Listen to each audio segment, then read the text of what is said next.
Namaste and welcome to our YouTube channel, Hinduism Journey of Self-Discovery. In this video, we are going to talk about one of the main themes of our YouTube channel. The theme is jñānē or the path of knowledge.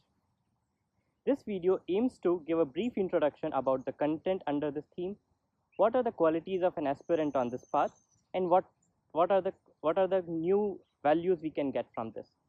So to know more about this, we'll talk to Dr. Shankar Subramaniam on this. Namaste, Dr. Shankar. Namaste, Pranam.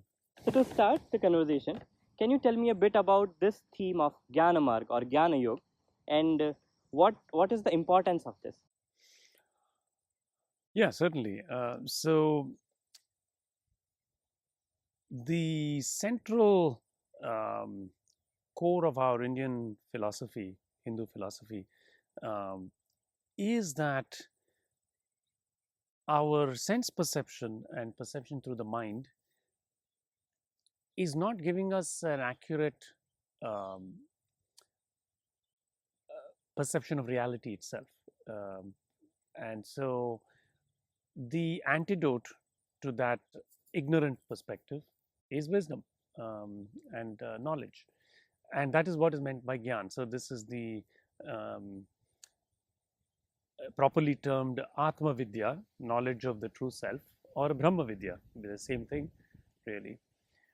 And this is indicated in all our Upanishads, which are the culminating pieces of the Veda, and also in the Bhagavad Gītā itself, which is a fundamental text of our Sanatana Dharma in Hinduism, and also in something called the Brahma Sutra Bhashya. So these are considered the three pillars and the points of departure from which this Jnana is developed. Now, one can read these things, sitting on an armchair and gain some intellectual understanding of the concepts, and that's useful, it's important. However, the concepts presented, if one is truly honest, are so far from our day-to-day experience that you would call them outlandish, weird, completely inconsistent with our notion of reality through the senses and the mind. And so a great emphasis is laid on Anubhava, or the direct experience of what is said in these texts, without which this is merely parroting the learned words in the books or those that you have been heard from others.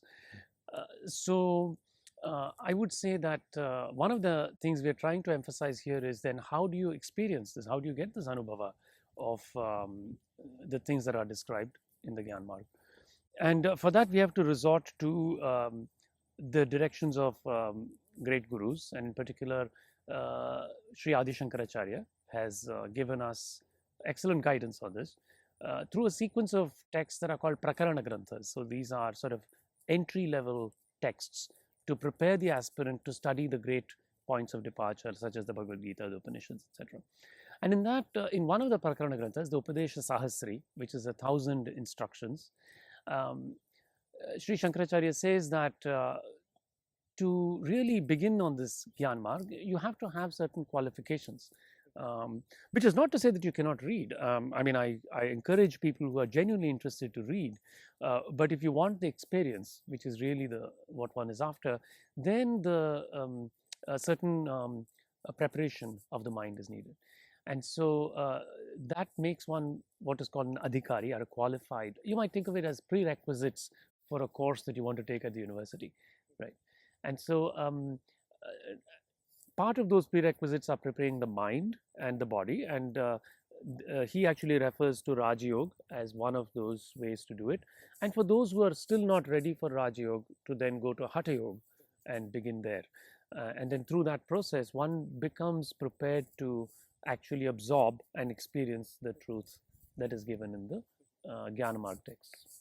I don't know, did I answer your question? Yeah, so actually you answered my question, and you answered a couple of follow-up questions as well. So I wanted to ask you about some of the prerequisites. So you briefly touched upon them, but can you elaborate, like what are the prerequisites from an individual's perspective? What type of temperament that person needs to have?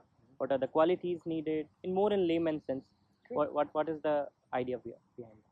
I think the prerequisite is actually just one, and that's a burning desire to know the truth. Because if that desire is there, then it lays the ground to pick up the other auxiliaries. So, if one wants to recount them in the exact sequence as given by Bhagavan Sri Adi Shankaracharya, one needs what is called, the first one is vivekam, or discrimination. And this is a very specific word, discrimination. The English word does not quite do it justice, although it's useful, discrimination, even in a lower sense. For instance, when you go to, say, learn something from somebody or a university, you pick the right one for you, right? You pick the right teacher, or you select the course, or you want to go to a particular university. So you're exercising some discrimination there. You're choosing not to go to another kind of university. That's discrimination in a lower sense. But the discrimination that is talked about here is between what is called the real and the unreal, the eternal and the transient. And then following that, there is a cultivation of dispassion, vairagyam. And then there are the sixfold virtues, shatka sampatti, and finally this desire for liberation, mumukshutvam. But as I said, if there is a burning desire, an intense desire to know the truth, that itself is enough. That will start to turn the wheels inside to develop these. And I think it's very important to not feel, again, I talked about the sense of accessibility. I don't think that anyone who sets out on this path should feel that I cannot do this, or this is so hard, or this is impossible, because that's simply not true. The truth is within each person, the Lord is within, the divine is within each.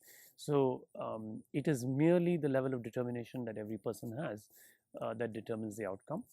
And one should feel empowered that indeed it is my birthright to know the truth and to know my true self.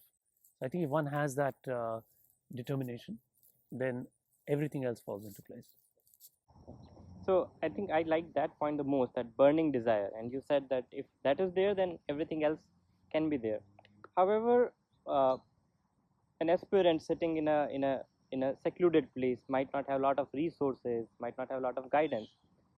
So I think my final question is more towards this YouTube part of this jnānē yoga. So how can someone who is interested can make best use of the resources available? That's a good question again.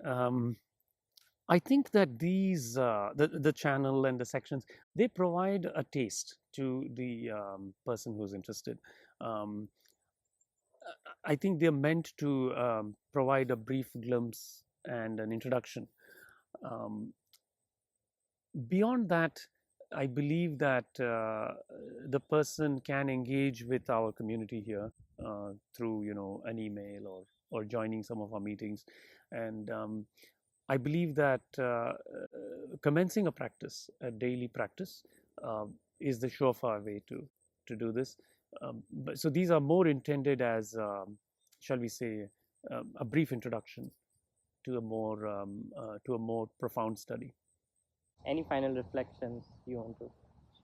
So I think the person who is drawn to the Gyan Marg is a very special person.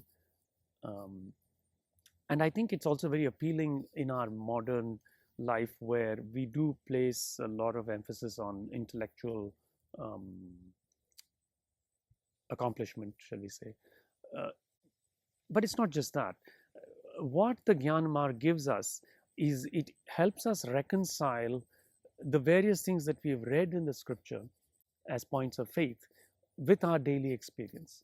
And I think all human beings seek that.